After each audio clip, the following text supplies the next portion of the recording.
আসসালামু আলাইকুম বন্ধুরা, লিমন আমিন চ্যানেলে আপনাকে স্বাগতম। আমাদের আজকের ভিডিওটি মানব সভ্যতার রহস্যময় অতীত নিয়ে। বড়ই বিচিত্র এবং একই সাথে রহস্যময় মানব সভ্যতার অতীত। আর সেই রহস্য সূত্র ধরে এবার প্রত্নতাত্ত্বিকবিদরা এক নতুন রহস্যের সন্ধান পেয়েছে। 2000 বছরের পুরনো এক যোদ্ধার মাথার খুলি খুঁজে পেয়েছেন তারা।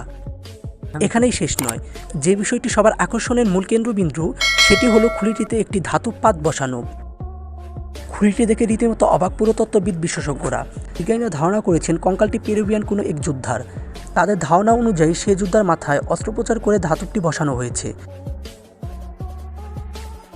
এই খুলিটি অলকোহোমার মিউজিয়াম অফ অ্যাস্ট্রোলজিতে রাখা হয়েছে। খুলিটি নিয়ে জনসাধারণের মাঝে উৎসাহ উদ্দীপনা দেখা দিয়েছে। মিউজিয়ামটির অফিসিয়াল ফেসবুক পেজ থেকে খুলির ছবিটি পোস্ট করা হয়েছে। মিউজিয়াম কর্তৃপক্ষের এটি মানুষের খুলি বলে নিশ্চিত করেছেন। তবে 2000 বছর আগে কিভাবে এই ধাতব পাতটি মানুষের মাথায় বসানো হয়েছে তা নিয়ে নিরন্তর পরীক্ষা নিরীক্ষা করছেন বিজ্ঞানীরা। কারো কারো দাবি থেকে উঠে এসেছে যে ধাতব গলিয়ে মাথায় ভাঙা অংশে ঢেলে দেওয়া হয়েছে, কিন্তু বিজ্ঞানীরা এ দাবিটির সাথে একমত পোষণ করেননি।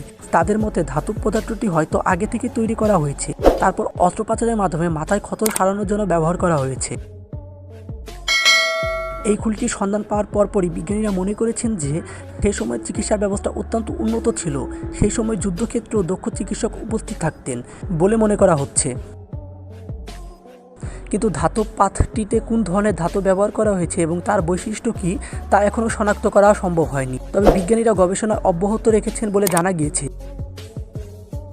ভিডিওটি যদি ভালো লাগে তবে লাইক এবং শেয়ার করতে ভুলবেন না, এবং এমনই আরও ভিডিও পেতে আমাদের ইউটিউব চ্যানেলটি সাবস্ক্রাইব করে বেল আইকনটি অলে প্রেস করে দিন। ধন্যবাদ।